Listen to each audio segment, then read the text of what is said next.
11. peatükk. Kirkuse lootus. Kellele Jumal tahtis teada anda, milline on selle saladuse kirkuse rikkus kõigi rahvaste seas? See on Kristus teie sees, kirkuse lootus, keda me kuulutame, manitsedes igat inimest ja õpetades igat inimest kõiges tarkuses, et valmistada igat inimest täieliseks Kristuses. Kolossa 1, 27-28. Paulus kuulutas paganate seas evangeeliumi, igavesti varjatud tõde, mida nüüd pühadele Jeesuses Kristuses ilmutati. Pauluse arvates oli selle saladuse kulminatsioon selge. Kristus teie sees, kirkuse lootus. Nägime juba eelmises peatükis, et püha vaimu täius väljendub selles, et Jumal saadab meile oma püha vaimu, kui me võtame selle tõe usus vastu. Kui Kristus on meis ja meie temas, siis on meil igavene elu. Tõepoolest, see auhiilguse lootus ulatub üle surma, kuid me ei pea ootama, et usu tõelisus algaks alles teispoolsuses. Piibli kohaselt saame surnust elavaks niipea, kui oleme Jeesuses Kristuses. Rooma 6, 11, 13, Johannes 5, 24, 1. Johannese 5, 11 ja 12. Seega vaatleme nüüd, milline praktiline mõju meie igapäevaelule on tõel selle kohta, kes Jeesus tegelikult on. Paulus kuulutas Kristust, juhatades ja õpetades, et iga inimene saaks täiuslikuks Kristuses. Meie usuteekond on paljuski seotud meie päästja Jeesuse Kristusega ja kuna ta on meie eeskuju, on meil põhjust vaadata, mis elu ta elas inimesena. Paulus jätkab. Kolossa 2, 6-8. Otse kui te nüüd olete vastu võtnud Kristuse Jeesuse, issanda, nõnda käige temas, juurdunuina temasse ja rajatuina temale ning kinnitatuina usus, nõnda nagu teid on õpetatud, ja olge ülevoolavad tänus. Vaadake, et keegi teid ei võtaks saagiks mõtteteaduse ja tühja pettusega, mis vastavad inimeste pärimusele, maailma algjõududele ja mitte Kristusele. Kas meie usk Jeesusesse põhineb inimlikul pärimusel ja mõistusepärasusel või puhtal piiblisõnal tema identiteedi kohta? Kas me oleme vastu võtnud teise Jeesuse ja teise vaimu, mis viib meid teistsuguse evangeeliumini või oleme Kristuses, kes on tõeline Jumala poeg? Saame vastuse, kui vaatame piibli ilmutust Jeesusest. Esitatud küsimus on oluline, sest Paulus ütleb, et me peame olema juurdunuina temasse ja rajatuina temale ning kinnitatuina usus. Kolossa 2.7. Kristus on tõeline viinapuu ja temasse me peame jääma. Johannes selgitab, mida see tähendab. Kes ütleb enese tema sisse jäävat, see on ka kohustatud elama niisugust elu, nagu tema elas. 1. Johannese 2.6. Seega, et teada, kuidas elada, peame vaatama Kristuse poole ja temalt õppima. Kuidas elas Jeesus siis, kui ta oli inimene maa peal? Millise olemuse võttis Jeesus endale, kui ta sai inimese pojaks? Sageli õpetatakse meile, et Jeesus oli Jumal inimese kujul, et ta tegi oma jumaliku väega imesid, kõndis vee peal, tervendas haigeid, andis patud andeks, äratas inimesi surnuist üles ja muud sarnast, sest ta oli Jumal. Aga kui Jeesus ise oli Jumal, siis kuidas on võimalik, et ta oli kõiges kiusatud nagu meiegi? Piiblis on ju kirjas, et Jumalat ei kiusata kurjaga. Hebra 4.15, Jakobuse 1.13. Kas Jeesus ei oleks tohtinud sel juhul pattu langeda? Kui see on nii, siis kuidas saab ta olla meile eeskujuks? Ja kui Jeesus on Jumal, siis kes suri ristil? Piibel ütleb, et Jumal üksi on surematu. 1. Timoteose 6.16. Surematus tähendab, et sul ei ole võimalik surra, aga kes siis suri Golgata keskmisel ristil? See küsimus on kristluse jaoks kindlasti kõige olulisem. Vaatame nüüd piiblist, kuidas Jeesuse elu inimesena vastab nendele küsimustele. Kristuse inimlik loomus. 5. peatükis saime kindlust, et Jeesus on tõepoolest Jumala poeg. Ta on sündinud isast enne loomist ja temas elab Jumala kogu täius. Ta on oma loomuselt täielikult Jumal, sest otse kui isal on elu iseeneses, nõnda on ta andnud ka pojale, et elu on temas eneses. Johannese 5:26. Kuid selleks, et lepitada inimkond iseendaga Kristuse kaudu, tõi Jumal oma esmasündinu maailma. Jeesus asetati mõneks ajaks madalamale kui Jumala inglid, kui Jumal saatis oma ainusündinud poja maailma. 2. Korintuse 5:18-19, Hebra 1:6, Hebra 2:7, Johannese 3:16.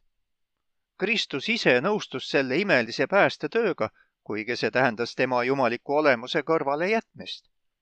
Filippi 2:6-8. Kes, olles Jumala kuju, ei arvanud osaks olla Jumalaga võrdne, vaid loobus iseenese olust, võttes orja kuju, saades inimese sarnaseks, ja ta leiti välimuselt inimesena.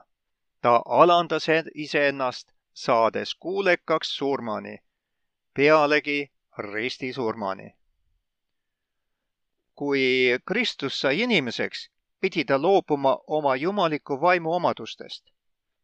Inimese pojana ei oleks ta kõike teadev. Ta ei saaks olla kõikjal olev ega surematu. Mattiuse 24:36, ilmutuse 1:18.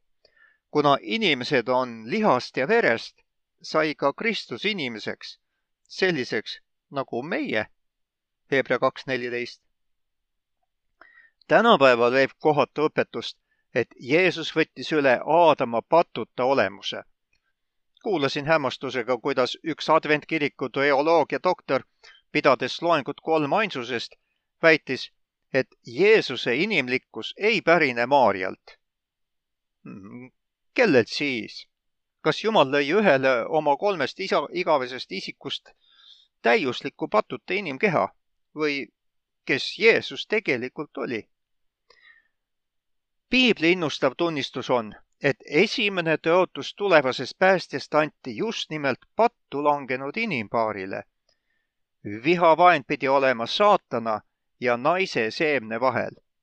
See oli see seeme, millest Abrahamile lubati, et sinu soo nimel õnnistavad endid kõik maailma rahvad.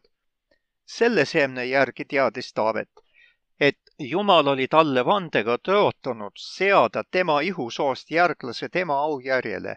1. Moosese 3:15, 22:18, Apostlite teod 2:30.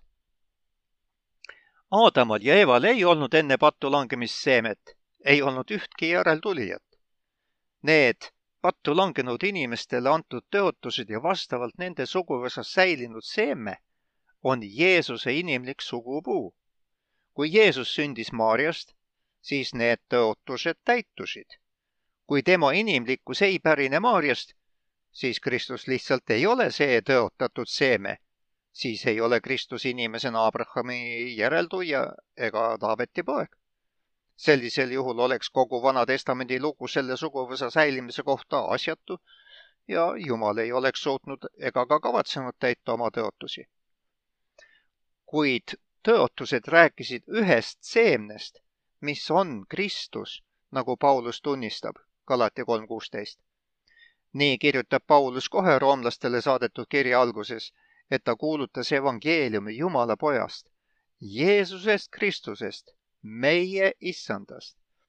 Paulus ütleb, oma pojast, kes liha poolest on sündinud Taaveti soost ja pühaduse vaimu poolest on seatud surnuist ülestõusmise läbi Jumala pojaks väes. Rooma 1:3-4. Need Pauluse sõnad peaksid rääkima selget keelt.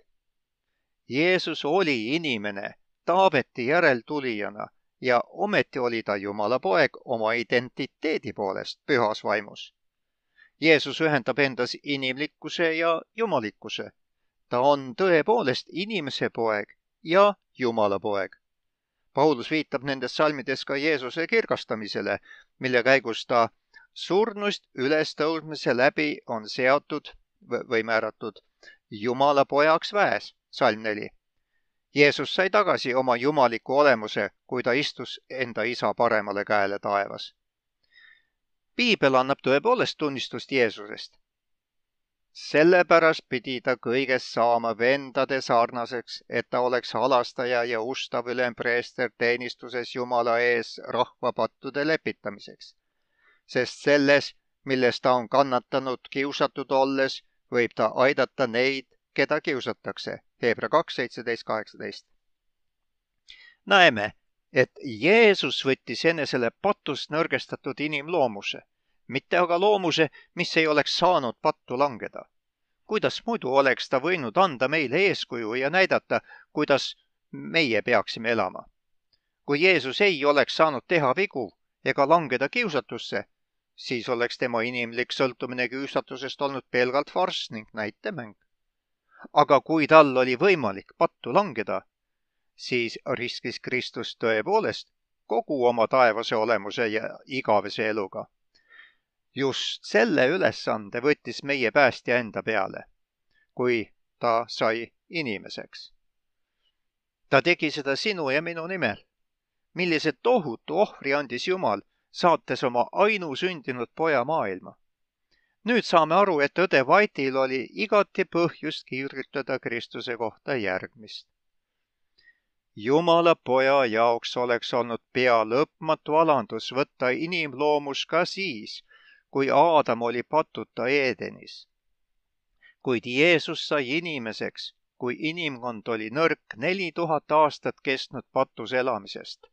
Nagu iga Aadama poeg, võttis ta enda õlule pärilikkuse suure koorma. Missugune see koorem oli, võib näha tema maiste esiisade ajaloost. Ta tuli selle pärilikkuse koormaga, et jagada meie muresid ja kiusatusi ning anda meile eeskuju patuta elust. Ometi saatis Jumal oma poja siia maailma, mida valitses saatan, abitu inimlapsena, altina inimlikule nõrkusele. Ta lasi tal koos teiste inimhingedega seista silmitsi eluohtudega, pidada võitlust, mida iga inimlaps peab võitlema, riskides läbikukkumise ja igavese hukatusega. Ellen White, Ajastute igatsus, lehekülg 31-32, ma ei tea, kas peatükk 4 või mis ta on. Kristus tuli siia maailma tõepoolest patuse inimese sarnasuses. Ta võitles patu ja saatana võimu vastu, riskides läbikukkumise ja igavese hukatusega. Kuid meie päästmine on selles, et Jeesus sai võidu. Ta ei langenud pattu. Hebra 4.15. Sest meil pole niisugune ülempreester, kellel ei oleks kaastundmust meie nõtrustega, vaid kes kõiges on kiusatud otse kui meie, siiski ilma patuta. Rooma 8, 3 ja 4.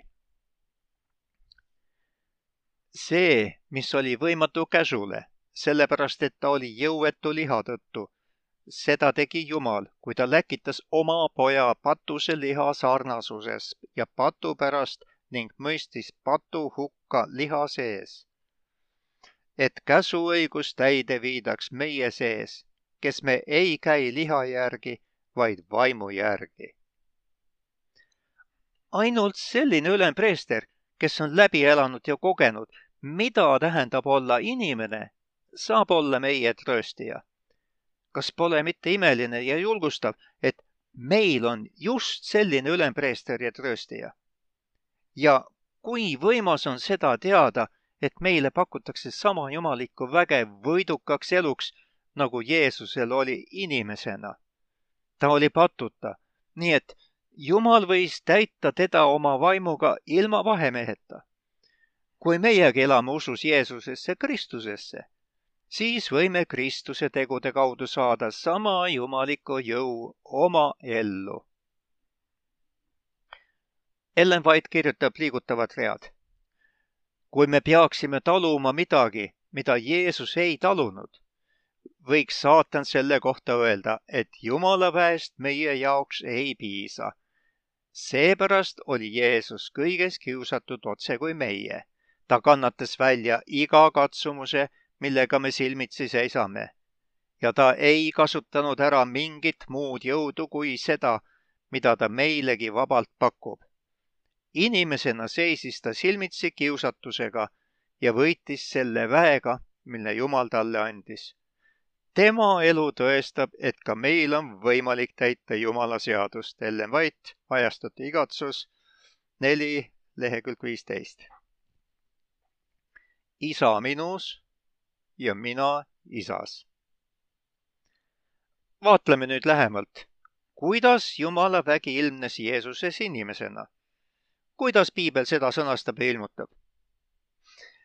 Jeesus sündis naisest, neitsist nimega Maarja, nagu tunnistavad nii prohvetlikud ettekuulutused kui ka evangeeliumid. Sellepärast annab Issand ise teile tunnustähe. Ennäe, neitsi saab käima peale ja toob poja ilmale ning paneb temale nimeks Immanuel. Jesaja 7:14. Prohvetlik nimi Immanuel tähendab Jumal on meiega. Luuka evangeelium räägib, kuidas Maarja saab käima peale ja toob ilmale Jeesuse, kes saab suur olema ja keda peab hüütama kõige kõrgema pojaks ja Issand Jumal annab temale ta isa Taaveti aujärje. Luuka 1:32.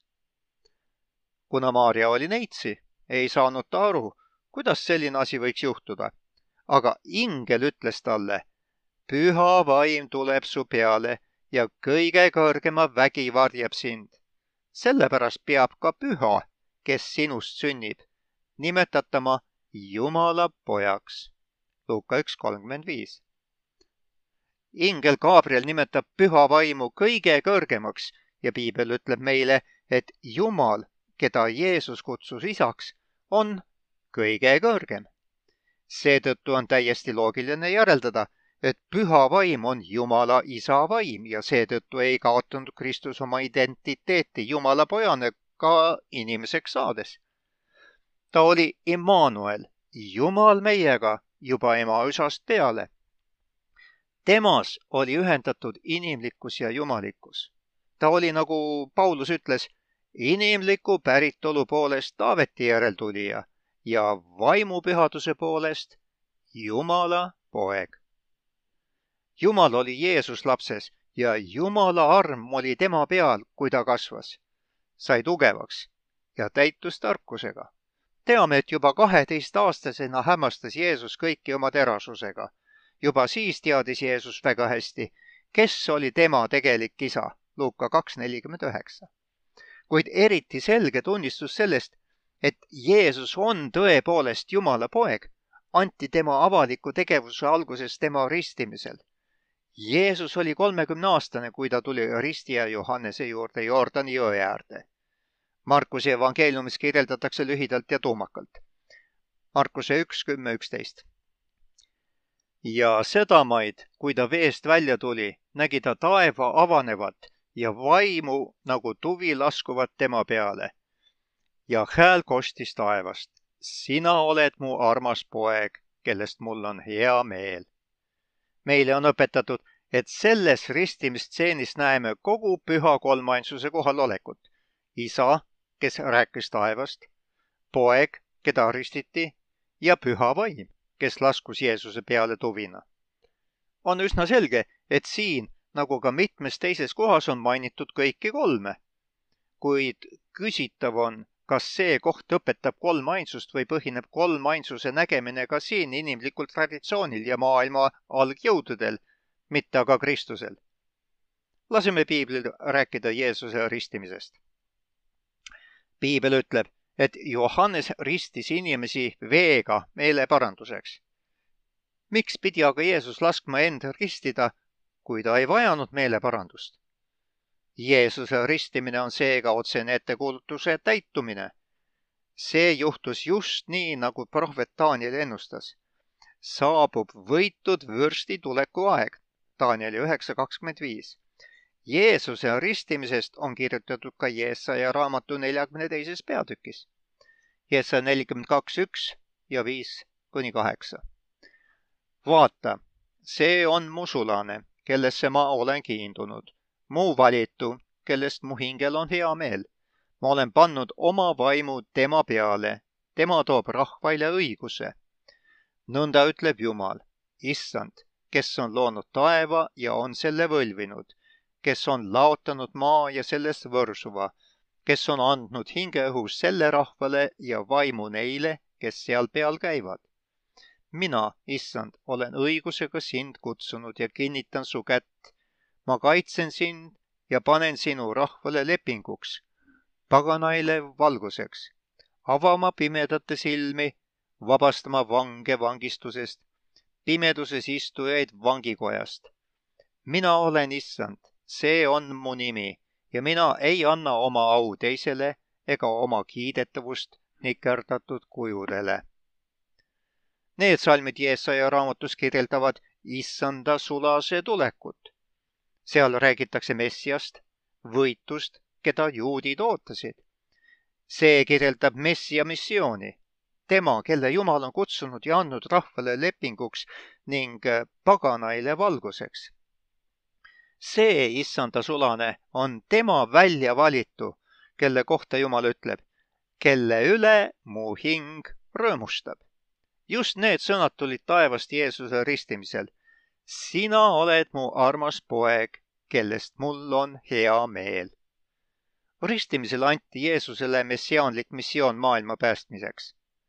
Messias ja Kristus tähendab võitud. Me näeme, et tõeline Messias ei ole mitte maapealne kuningas, vaid Jumala poeg. Kuningadki olid võitud, kuid see on vaid väline sarnasus temaga, kelle kuningavõim ei ole sellest maailmast. Maapealselt kuningaid võiti õliga.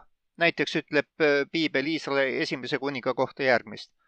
Siis Saamuel võttis õlikruusi ja valas temale pähe, suudles teda ning ütles, eks ole nõnda, et Issand on võidnud sind vürstiks oma pärisosale. Esimese Saamueli 10:1. Ja kuidas võiti Jeesus oma missiooniks? Jeesaja raamatus ütles Jumal, ma olen pannud oma vaimu tema peale. Mattiuse evangeeliumis öeldakse, et Jeesus nägi Jumala vaimu laskuvat alla kui tuvi ja tulevat tema peale. Mattiuse 3:16. Sellest võime järeldada, et isa vaim laskus alla ja jäi oma poja peale. Jeesus ütles ikka ja jälle, isa on minus ja mina olen isas.